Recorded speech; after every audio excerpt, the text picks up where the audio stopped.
আসসালামু আলাইকুম, welcome back to my channel hour ordinary days. আজকের রেসিপি মুগ পাকন পিঠা। মুগ পাকন পিঠা খেতে অনেক সুস্বাদু হয় এবং দেখতেও প্রিটি হয়। এখানে আমি 1 কাপ মুগ ডাল নিয়েছিলাম। মুগ ডাল আমি হালকা টেলে নিয়েছি, তারপরে মুগ ডাল আমি ভিজিয়ে রেখেছিলাম।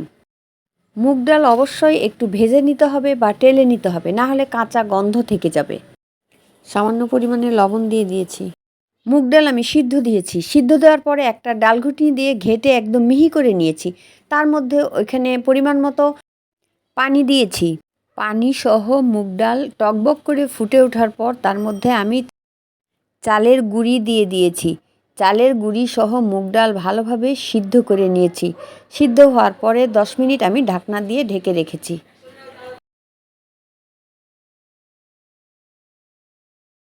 10 মিনিট পরে আমি পিঠার ডো একটা ট্রেতে ঢেলে নিয়েছি। ট্রেতে নেওয়ার পর পিঠার ডো ভালোভাবে ঠান্ডা করে নেব। ঠান্ডা হওয়ার পরে এই ডো আমি মেখে নেব।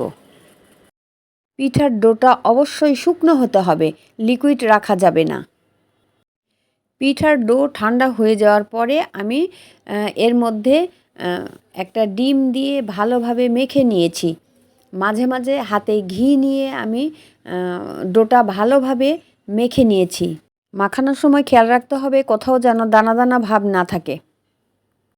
পিঠার এই ডো মাখাইতে অনেকক্ষণ সময় লাগে।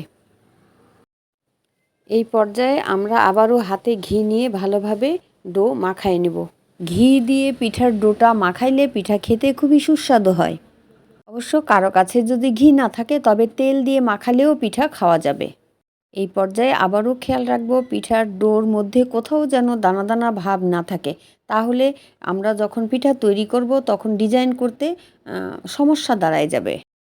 আবারও হাতে একটু ঘি নিয়ে পিঠার ডোটা ভালোভাবে মেখে নিব। পিঠাতে ডিজাইন তৈরি করার সময় যেন ফেটে না যায়, সেজন্য আমি ভালোভাবে মেখে নিব। মুগ পাক্কন পিঠা তৈরির জন্য ডো রেডি হয়ে গেছে। পিঠার ডো আবারও ভালোভাবে মেখে নিয়ে একটা গোল রুটি তৈরি করে নেব।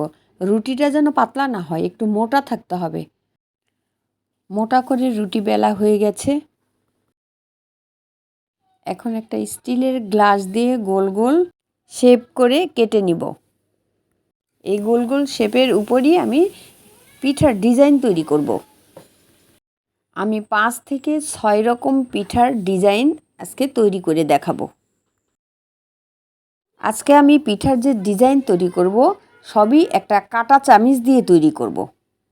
প্রথমেই তৈরি করব একটি পাতা। কাঁটা চামিচ দিয়ে আমি পাতা আকৃতির একটি শেপ তৈরি করে নেব। আসলে পিঠা সব কিছুই আমি হাতে ডিজাইন করব। আমি একটা কাঁটা চামিচ দিয়ে এই পাতাটা ডিজাইন করছি।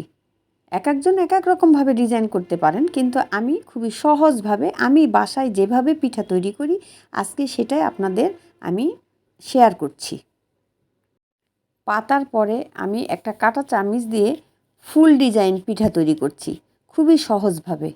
আমি জানি এই পিঠাগুলি দক্ষিণাঞ্চলের মানুষ সবাই খুব সুন্দরভাবে করতে পারেন, কিন্তু আজকাল নেটের গুণে পুরো বাংলাদেশের মানুষই এই পিঠাগুলি তৈরি করে, কম বেশি তৈরি করে।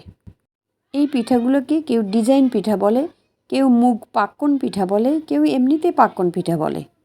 এই পিঠাগুলোর ডিজাইন খুবই সহজ, আমরা সবাই তৈরি করতে পারি। কিন্তু অনেকে আছে যারা নতুন সংসার করছে, অনেকে আছে এগুলি হয়তো জানে না, তাদের জন্য এই রেসিপিটি হতে পারে। প্রিয় ভিউয়ার্স, আজকের এই মুগ পাক্কন পিঠার ডিজাইন যদি আপনাদের ভালো লেগে থাকে তাহলে প্লিজ একটা লাইক এবং সাবস্ক্রাইব করতে ভুলবেন না। আপনাদের কারো যদি কোনো উপকারে আসে তাহলে প্লিজ ফ্রেন্ডস অ্যান্ড ফ্যামিলির মাঝে শেয়ার করে দেবেন। মুগ পাক্কন পিঠার অন্য কোনো ডিজাইন যদি আপনারা দেখতে চান তাহলেও কমেন্ট করে জানাতে পারেন। আমি আজকে এখানে 6 রকম পিঠার ডিজাইন তৈরি করেছি।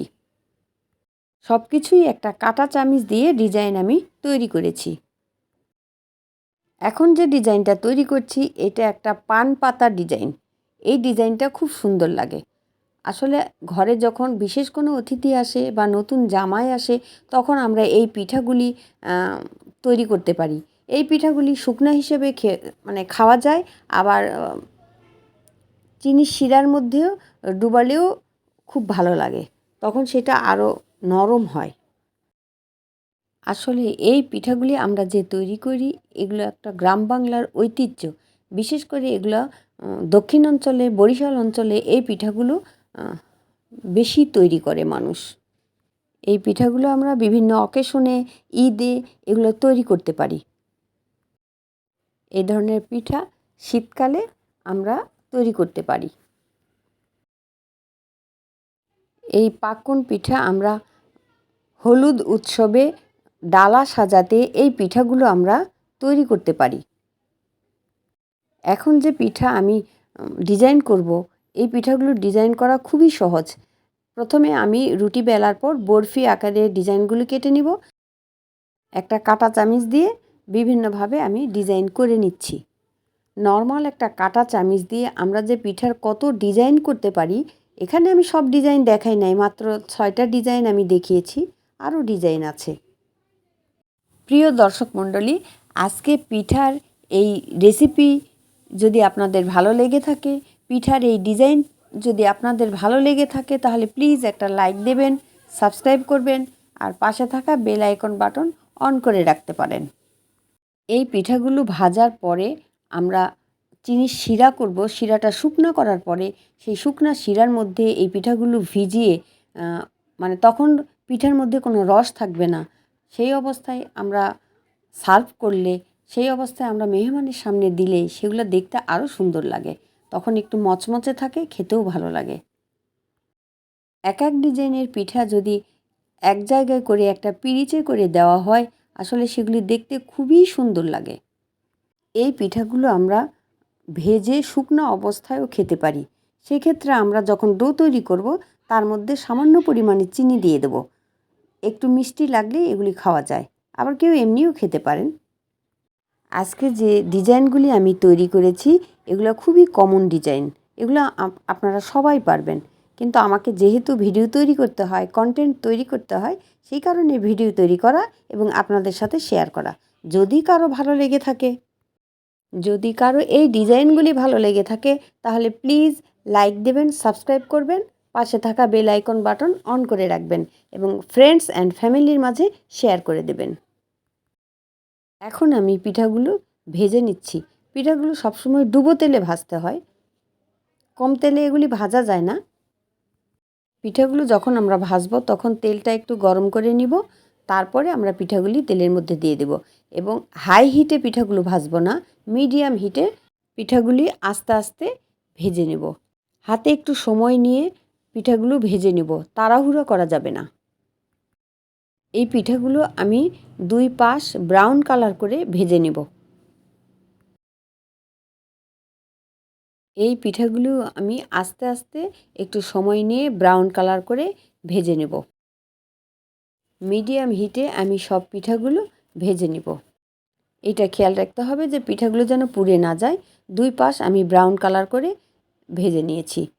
এখন আমার সব পিঠাগুলো ভাজা হয়ে গেছে। এখন আমি শিরা তৈরি করব। শিরা তৈরি করার জন্য এখানে আমি 1.5 কাপের মতো চিনি নিয়েছি, পানি দিয়েছি 5 কাপ।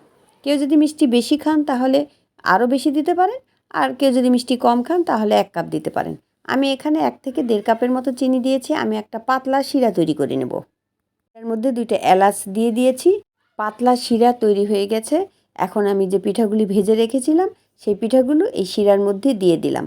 1 থেকে 2 মিনিট রেখে দেওয়ার পর আমি পিঠাগুলো উঠিয়ে নিচ্ছি।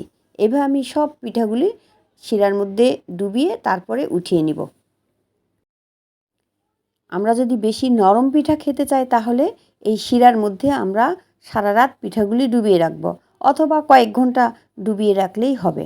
আমি যেহেতু মুগ পাকন পিঠা নরম খেতে পছন্দ করি, সেই জন্য পিঠাগুলি আমি সারা রাত শিরার মধ্যে ভিজিয়ে রেখেছিলাম।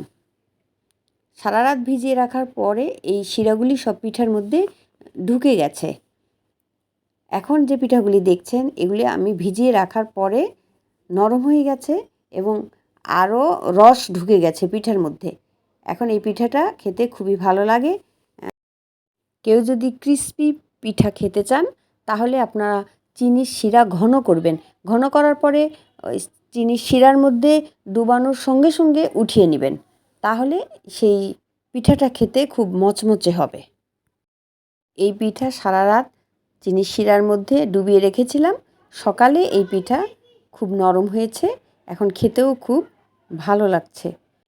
ভিউয়ার্স, এই মুগ পাক্কন পিঠা তৈরির রেসিপিটি আপনাদের কেমন লেগেছে প্লিজ কমেন্ট করে জানাতে পারেন। যদি কারো বেশি ভালো লেগে থাকে তাহলে আপনারাও এভাবে তৈরি করে খেয়ে কমেন্ট করতে পারেন।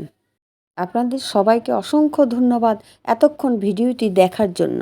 আমার এই চ্যানেলটি যারা সাবস্ক্রাইব করেছেন তাদেরকে অসংখ্য ধন্যবাদ। আর যারা সাবস্ক্রাইব করেন নাই প্লিজ সাবস্ক্রাইব করবেন, লাইক দেবেন।